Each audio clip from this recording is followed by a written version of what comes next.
dice, venga.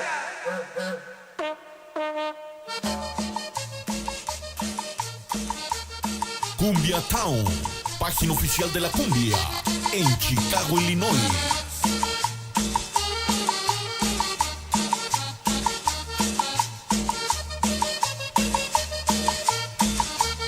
Venga, que bailamos con ritmo y sabor, Ándale, Mauro, estás complacido, venga. De mi Cadillac al mecánico ese día. Hace tanto tiempo que en verdad lo merecía. Y como necesito tanto el carro lo mandé a revisar. Pipi, quiero revisar mi Cadillac. En estas circunstancias que patrón me sugiere echarme ya el cacharro que en el fondo apareció.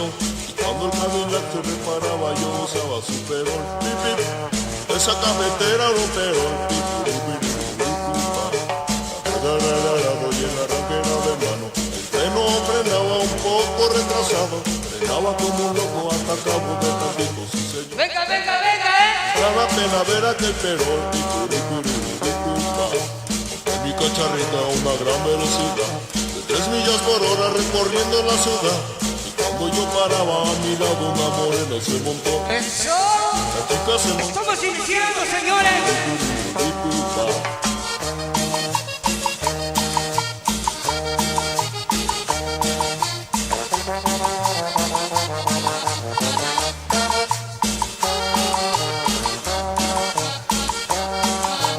Muchas otras chicas que encontré en mi camino estaban encantadas de montar en mi carrito. Conforme pasa el tiempo yo me estoy encariñando más y más. Pipi, ese cacharrito me gustó. Llegó el Cadillac, ya está listo en el taller, lavado y preparado y pintado de verdad. Pero mi corazón a la hora de cambiar el palpito. Pipi, mi corazón quedó en mi perol. Vámonos, ven, rico, sabroso, Oye, qué sabor, venga. Estaban encantadas de montar en mi carrito. Conforme pasa el tiempo yo me estoy encariñando más y más. Pipi, ese cacharrito me gustó.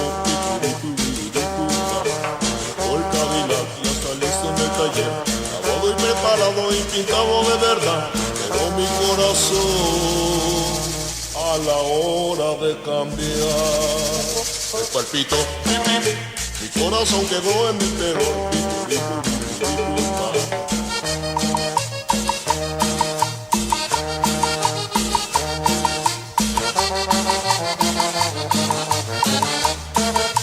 Mira que se va el cacharro.